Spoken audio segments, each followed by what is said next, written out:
Voting బూత్లను occupy చేసుకుని ఈవీఎంలను పగలగొట్టాలనేటువంటి ఉద్దేశంతో దాడులు కూడా జరిగాయి. ముఖ్యంగా రాష్ట్రంలో పరిశీలిస్తే పలనాడు, అనంతపూర్, అలాగే కొన్ని రాయలసీమ ప్రాంతాల్లో చాలా పెద్ద ఎత్తున హింస చెలరేగింది.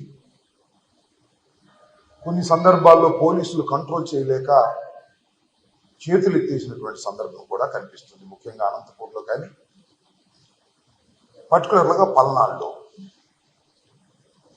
పలనాడు జిల్లాలో ఉన్న ఎస్పీని, అనంతపూర్లో ఉన్న ఎస్పీని ఎన్నికలకు ముందు ఎన్నికల కమిషన్ మార్చారు. ఇంకా పలు చోట్ల కూడా ఐపీఎస్ అధికారులను మార్చారు. దేనికోసం మార్చారు అంటే, పురంధరేశ్వరి గారు భారతీయ జనతా పార్టీ రాష్ట్ర శాఖ అధ్యక్షురాలు, చంద్రబాబు నాయుడు గారి వదిలి గారు, చంద్రబాబు నాయుడు గారితో కలిసి, వీళ్ళు కలిసే ఉన్నారు అనుకోండి, ఎందుకంటే భారతీయ జనతా పార్టీ, తెలుగుదేశం, జనసేన కలిసి కూటమిగా వచ్చారు. వీళ్ళిద్దరూ కలిసి ఎన్నికల కమిషన్కు ఫిర్యాదు చేశారు. ఎవరైతే ఐపీఎస్ అధికారులు ఉన్నారో వీళ్ళందరూ కూడా ప్రభుత్వానికి తొత్తులుగా ఉన్నారు, వారికి అనుకూలంగా ఉన్నారు, కాబట్టి వారిని మారిస్తే తప్ప నిష్పక్షపాతంగా ఎన్నికలు జరగవు అనేటువంటి ఆర్గ్యుమెంట్ను తీస్తే సహజంగానే ఎన్నికల కమిషన్ కొంత బిలీవ్ చేసి ఉండవచ్చు. ఈ మార్పులన్నీ చేశారు. ఇక్కడ గమనించాల్సిన అంశం ఏమిటంటే, ఎక్కడైతే పురంధరేశ్వరి పిటిషన్ మీద మార్పులు చేశారో ఆ ప్రాంతంలోనే హింస ప్రజ్వరిల్లింది. Note this point. ఇవాళ మనం ఫర్ ఎగ్జాంపుల్ అనంతపూర్ తీసుకున్నాం, ఫర్ ఎగ్జాంపుల్ పల్నాడు తీసుకున్నాం. పల్నాడులో నేను this is the third time I'm going to contest, మూడోసారి నేను పోటీ చేయబోతున్నాను. గత 2 ఎన్నికల అనుభవం నాకుంది. ఏ రోజుని కూడా ఇంత పెద్ద ఎత్తున హింస జరిగినటువంటి సందర్భం లేదు. మొన్న ఎన్నికల్లోనే భారీ ఎత్తున హింస జరిగింది. ఎందుకు జరిగింది? కారణం ఏంటి? కొత్తగా ఎస్పీ వచ్చారు. పాత ఎస్పీ పక్షపాత ధోరణితో ఉంటాడని మార్చేశారు. కొత్త ఎస్పీని ఇస్తే బలంగా ఉండాలి కదా, ప్రశాంతంగా జరగాలి కదా. ఎందుకు పూర్వం కన్నా ఎక్కువ హింస జరిగింది అనేది ఇక్కడ పాయింట్ అని మనం చేస్తున్నాం. అంటే ఈ మార్పులు చేర్పుల మీదే కుట్ర జరిగిందా? తెలుగుదేశం, భారతీయ జనతా పార్టీ, పురంధరేశ్వరి గారు, పవన్ కళ్యాణ్ గారు కలిసి కుట్ర చేశారా? కుట్ర చేసి ఈ పిటిషన్లు పెట్టి ఏదో ఒక విధంగా తాము తమ ఓట్లను, ఫాల్స్ ఓట్లను గందరగోళాలు చేసి ఓట్లు వేయించుకోవడం ద్వారా గెలవాలని అనుకున్నారా అనేటువంటి సందేహాలు కలుగుతా ఉన్నాయి. ముఖ్యంగా పల్నాడులోకి వస్తే నర్సరావుపేట పార్లమెంటు నియోజకవర్గం వైఎస్ఆర్ కాంగ్రెస్ పార్టీకి చాలా strong constituency. Everybody knows it. 7కి 7 గెలిచాం పోయిన ఎన్నికల్లో. ఇవాళ కూడా 7కి 7 గెలిచే పరిస్థితి ఉన్నది అని మాకన్నా బాగా తెలిసిన వ్యక్తి అటు పోటీ చేసిన మా పార్టీ వ్యక్తి ఉన్నదాకా. కాబట్టి దీన్ని ఏదో ఒక విధంగా నలిపేయాలి అనేటువంటి కుట్రతో ఇదంతా చేశారనేటువంటి భావన కలుగుతోంది. చాలా విచిత్రమైన సంఘటన ఏమిటంటే, ఎన్నికల కమిషన్ ఎవరినైతే అపాయింట్ చేశారో ఎస్పీలుగా, వాళ్ళని సస్పెండ్ చేసే పరిస్థితి వచ్చింది. ఇది చరిత్రలో నేను ఎప్పుడు ఎక్కడ చూడలా. ఎన్నికల కమిషన్ అంతకు ముందు ఉన్నటువంటి ఐపీఎస్ ఆఫీసర్లు పక్షపాతంగా వ్యవహరిస్తారేమో అనే అనుమానంతో మంచి చరిత్ర కలిగినటువంటి ఐపీఎస్ ఆఫీసర్లను ఎస్పీలుగా వేస్తే వాళ్ళు విధి నిర్వహణలో ఫెయిల్ అయ్యారని భావించి, ప్రాథమిక సమాచారం ఉందని భావించి వాళ్ళని సస్పెండ్ చేశారు. ఊటే బదిలీ కూడా కాదు, they suspended from the service at present. ఎంత విచిత్రమైన విషయం. దీన్ని ఏ విధంగా భారత ప్రజాస్వామ్యంలో భావించాలని అడుగుతా ఉన్నా.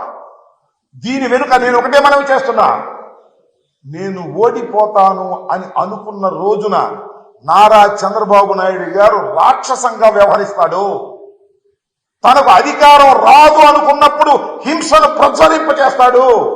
ఇది నారా చంద్రబాబు నాయుడు గారి చరిత్ర. ఇవాళ పలనాడులో హింస జరగడానికి కారణం నారా చంద్రబాబు నాయుడు గారు, అదేవిధంగా పురంధరేశ్వరి గారు. ఇక్కడ మార్పుల వల్లే ఇంత హింస జరిగిందని నేను మనవి చేస్తున్నాను. ఎంత ఆశ్చర్యం అండి.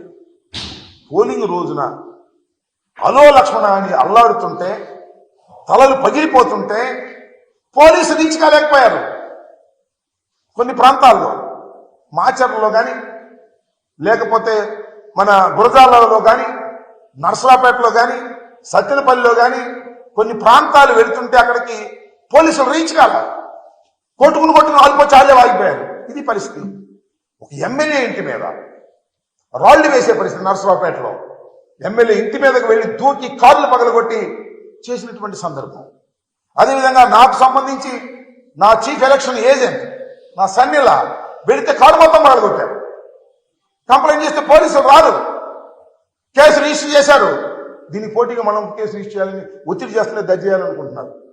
ఎందుకంటే ఆ కారు అద్దాలు బయలుపోయినాయి కదా, మాలుడు కంప్లైంట్ ఇచ్చాడు కదా. మాలుడు కంప్లైంట్ ఇస్తే వాళ్ళు కూడా మా ఇంకో కంప్లైంట్ ఇచ్చి వాళ్ళు తీసుకోమంటున్నారు. ఇక్కడ ఒక సిఐ గారు ఉన్నాడు, ఆ రాంబాబు, దాన్ని కూడా రిజిస్టర్ చేయాలనుకుంటున్నారు. ఇది ఇంత దారుణంగా ఫెయిల్యూర్ ఆఫ్ ది పోలీస్, దారుణంగా ఫెయిల్యూర్ అయ్యి ఎన్నికల సమయంలో ఫెయిల్యూర్ అయింది ఇక్కడ పల్నాడులో పోలీస్ వ్యవస్థ. నేను ఇంతకు ముందు కూడా ఆరోపణ చేశాను. ఇవాళ కూడా సిట్ అధికారులని ఎవరైతే వినీత్ బ్రిజ్వాల్ నాయకత్వంలో ఒక సిట్ ఫామ్ చేశారో ఎన్నికల కమిషన్, ఆ బృందాలన్నీ కూడా తిరిగి ఇవాళ ఏం జరుగుతుంది, ఎలా జరిగింది అనే దాని మీద విచారణ చేస్తూ ఉన్నారు. నేను నర్సరావుపేట వెళ్ళి ఆ బృందాన్ని కలవటం జరిగింది. వారికి చాలా వివరంగా నేను ఎక్స్ప్లెయిన్ చేశాను. నేను చెప్పినటువంటి ఇన్పుట్స్ కూడా తీసుకోమని చెప్పాను. ముఖ్యంగా పోలీసు వారు లోయర్ లెవెల్లో తెలుగుదేశంతో పోయిపోయారు. They have taken money from TDP people. Kanna Lakshman దగ్గర, వాళ్ళ అబ్బాయి దగ్గర డబ్బులు తీసేసుకున్నారు. సిఐలు, ఎస్ఐలు, ఐ నో ఎవ్రీబడి. కొంతమంది తీసుకోలేదు కూడా, అది వేరే అంశం. అందరూ నేను ఒకటి మనవి చేశాను పోలీసు వారికి కూడా, ఆ సిట్లో ఉన్న వారికి కూడా, మీరు తెలుసుకోదలుచుకుంటే పోలీసు వారు చేసిన తప్పులు కానీ లంచాలు కానీ 5 నిమిషాల్లో మీరు తెలుసుకునేటువంటి అధికారం మీకు ఉంటుంది, తెలుసుకోగలిగిన శక్తి కూడా మీకు ఉంటుంది అని ఈ సందర్భంగా నేను వారికి చెప్పాను. వారు తెలుసుకునేటువంటి ప్రయత్నం కూడా చేస్తారని నేను భావిస్తున్నాను. వాస్తవానికి ఇంత దారుణంగా పల్నాడు ప్రాంతంలో ఇంత దారుణంగా ఫెయిల్ కావడానికి దీని మీద అధ్యయనం చేయవలసినటువంటి అవసరం ఉంది. ఎన్నికల సమయంలో ఫెయిల్ అయ్యారు. ఫెయిల్ అయితే గందరగోళం అయింది. ఈ మూల్యాన్ని ఎలా చెల్లించని చెప్పి నాకు అర్థం కాదు. కొన్ని బూతులు అయితే ఆక్యుపై చేసుకున్నారు, వాళ్ళు ఇష్టం వచ్చినట్టుగా దొంగోట్లు వేసుకున్నారు. రీపోలింగ్ అడిగితే నేను ఇవ్వడానికి సిద్ధంగా లేరు. ఇంత దుర్మార్గమైనటువంటి పరిస్థితులు ఎందుకు కల్పించబడ్డాయో ఒకసారి ఆలోచన చేయవలసినటువంటి అవసరం ఉందని నేను సిట్ అధికారులకు వివరంగా చెప్పడం జరిగింది. సిట్ అధికారులు కూడా ఆ పద్ధతుల్లో విచారణ జరుపుతారనేటువంటి భావనతో నేను ఉన్నానని కూడా మనం చేస్తాను. కేసు లేదా నేను ఆ విధంగా భావిస్తున్నాను. ఇంత దుర్మార్గమైనటువంటి ఆలోచన మరి ఎక్కడి నుంచి వచ్చింది, ఎలా వచ్చింది ఆలోచన చేయాలి. ఇప్పటికి పోలీసుల్ని ఐపీఎస్ ఆఫీసర్ సస్పెండ్ చేశారు. సస్పెండ్ చేస్తే ఏమైంది చెప్పండి? పోయిన కాలం తిరిగి వస్తుందా? తలలు పగిలిన తలలు అతుక్కుంటాయా? చాలా దారుణమైనటువంటి పరిస్థితి ఏర్పడింది. దీన్ని గమనించాలని కూడా నేను మనవి చేస్తున్నాను. అంతేకాదు, నా నియోజకవర్గంలో ఇవాళ కూడా తొండపి అనే గ్రామం అనాథగా అల్లాడుతూ ఉందని మనం చేస్తున్నాం. టోటల్ ముస్లిం మైనారిటీస్ అందరూ కూడా ఊరు వదిలి వెళ్ళిపోయి అక్కడో ఇక్కడో తలదాచుకునేటటువంటి పరిస్థితి ఏర్పడింది.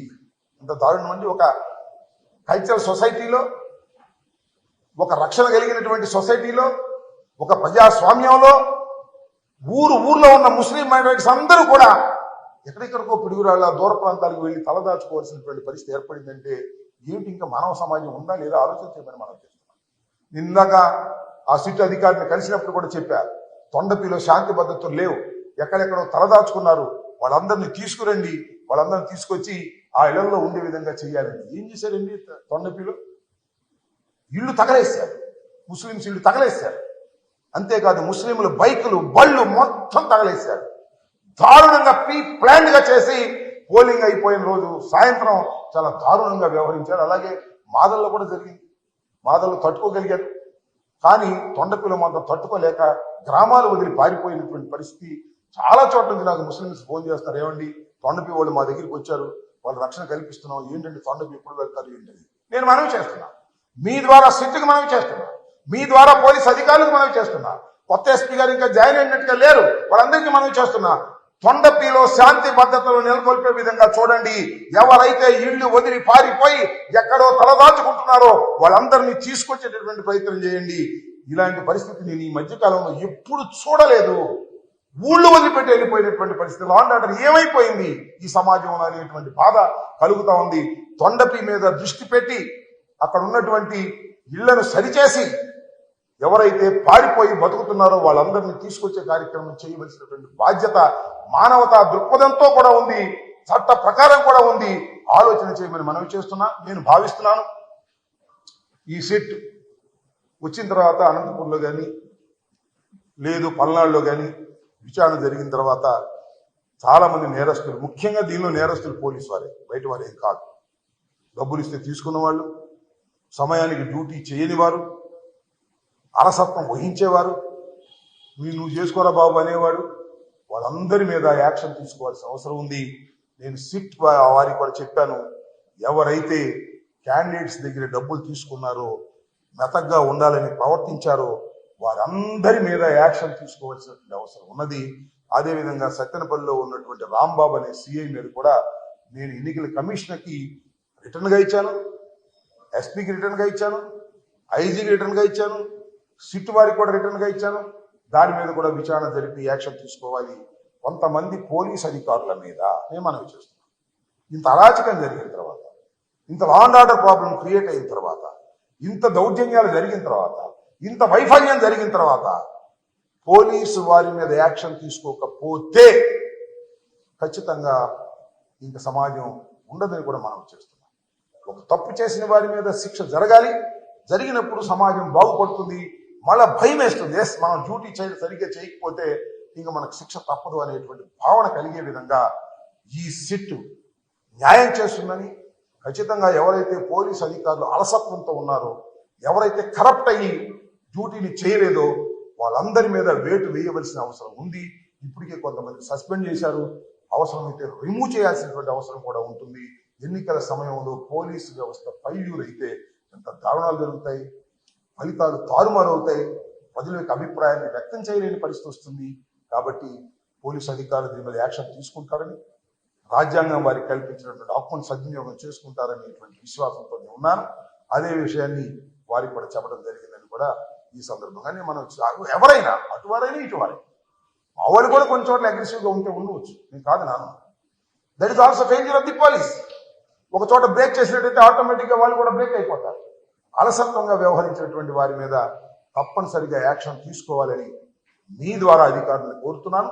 చట్టం కూడా తన పని తాను చేసుకుంటుందని భావిస్తున్నాను.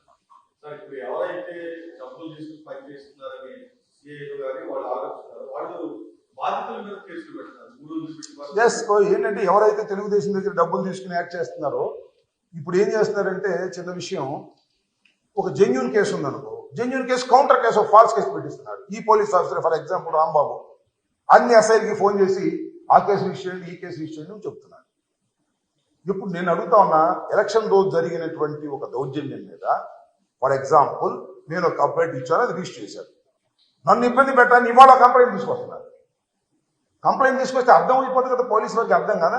మొన్న ఇచ్చినటువంటి కంప్లైంట్ మీద ఇవాళ మళ్ళా కంప్లైంట్ ఇస్తున్నారంటే ఫాల్సా, అది జెన్యూన్ అనడానికి ఏదైనా గాయమైనా ఉండాలి, ఏదైనా ప్రాపర్టీ నష్టపోయినా ఉండాలి. ఆ రెండు కనపడుకోకుండా కేసు రిజిస్టర్ చేస్తే కేసు అండ్ కౌంటర్ ఉంటే ఏదో చేయొచ్చు అనేటువంటి భావనతో ఉన్నారు. నాకు అదే విషయం, నాకు నారాయణపాడు విషయంలో నారాయణపాడు నుంచి ఫోన్ చేశాడు. ఏమండి వాళ్ళు కేసు ఇస్తున్నారండి అంటే, వాళ్ళకి ఫోన్ చేశాడు, ఏమైనా మేము చేయండి కేసు ఎందుకు ఇస్తానని అడిగారు లోకల్ వాళ్ళు. మీరు ఇచ్చారుగా, అందుకని మేము కూడా ఒకటి ఇస్తున్నాం కేసు, సిఐ రాంబాబుకి చెప్పి రాంబాబు రిజిస్టర్ చేస్తా అన్నాడు లోకల్గా. ఇలా ఫాల్స్ కేసెస్ రిజిస్టర్ చేసి, ఒక జెన్యూన్ కేసు మీద ఫాల్స్ కేసు రిజిస్టర్ చేసి బెదిరించేటటువంటి కార్యక్రమం చేస్తున్నారు. ఇది చాలా అన్యాయం. అటు పెట్టామండి కేసు, మేము చాలా ధర్మంగా ఉన్నామని చెప్తున్నారు పోలీసు. ధర్మం ఎటు ఉందో అటు ఉండాలి తప్ప అటు ఇటు కేసులు పెట్టి మేము రెండు వైపులా సమానంగా ఉన్నాం అనుకోవడం కరెక్ట్ కాదు. బాధితుడు ఇచ్చినటువంటి రిపోర్టుని మీరు రిజిస్టర్ చేయండి. బాధితుడు కాకుండా ఫాల్స్గా ఇచ్చినటువంటి కేసుని రిజిస్టర్ చేస్తే అది ఫాల్స్ కేసు, అది కరెక్ట్ కేసు, సుపీరియర్ ఆఫీసర్ చాలా ఈజీగా కనిపెట్టగలడు. వాళ్ళకి ఆ విచక్షణ జ్ఞానం ఉంటుంది పోలీసు వారికి. ఎస్పీ, న్యూగా వచ్చేటువంటి ఎస్పీ గారు వాటిని పరిశీలించాలని, వాటిని రివ్యూ చేయాలని, సిట్టును కూడా వాటిని రివ్యూ చేయాలని, which is the false case, which is the correct case తెలుసుకోవాలని, ఫాల్స్ కేసు రిజిస్టర్ చేసినటువంటి స్టేషన్ హౌస్ ఆఫీసర్ మీద యాక్షన్ కూడా తీసుకోవాలని నేను ఈ సందర్భంగా కోరుతున్నాను.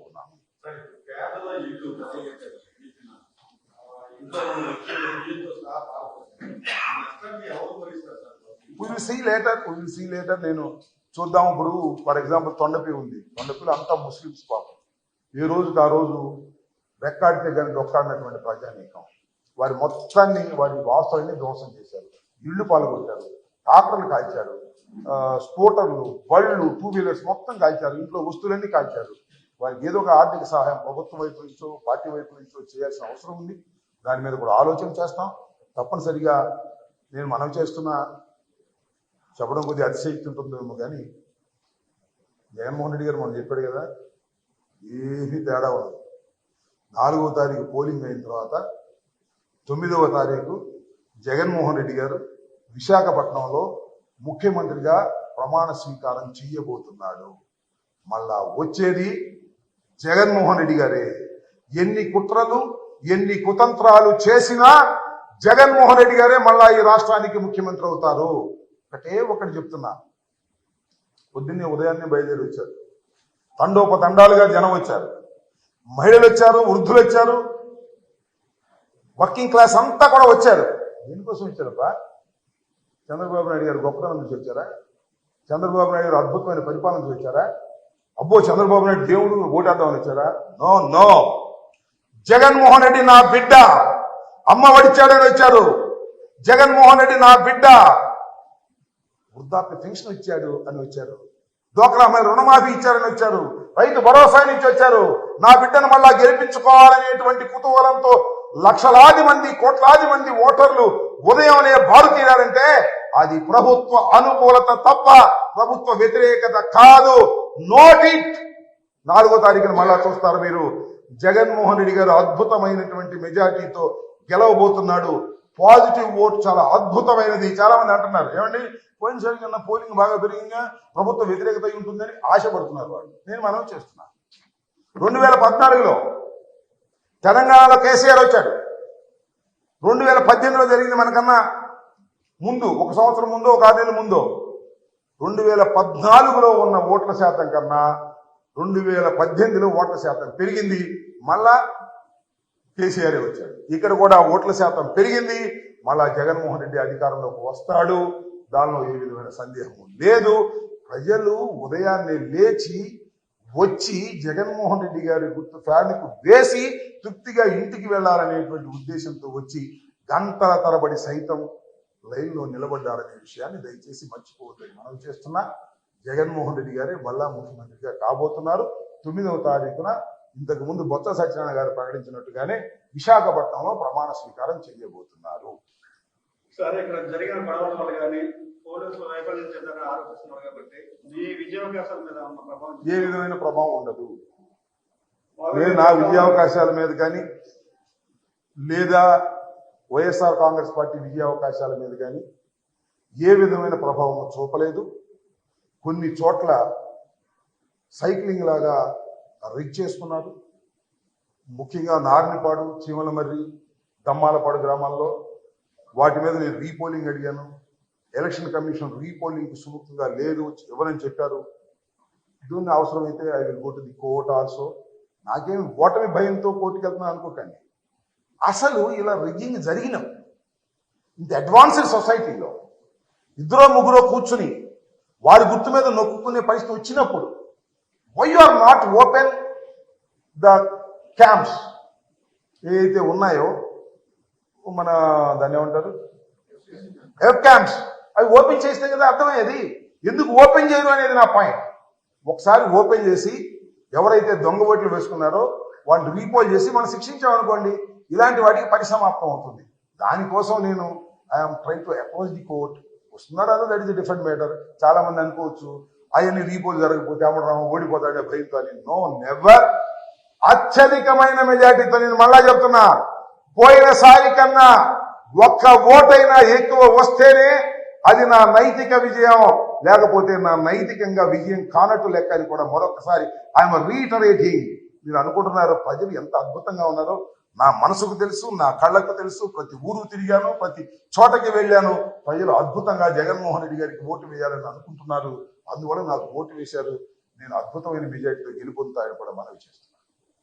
సార్ ఈ మధ్య ప్రచారం జరుగుతుంది, రెడ్డి సమాజం వరకు మీకు సపోర్ట్ చేయలేదన్న. ఇవన్నీ ఇక ఆ సామాజిక వర్గం, ఈ సామాజిక వర్గం, I don't comment all these things.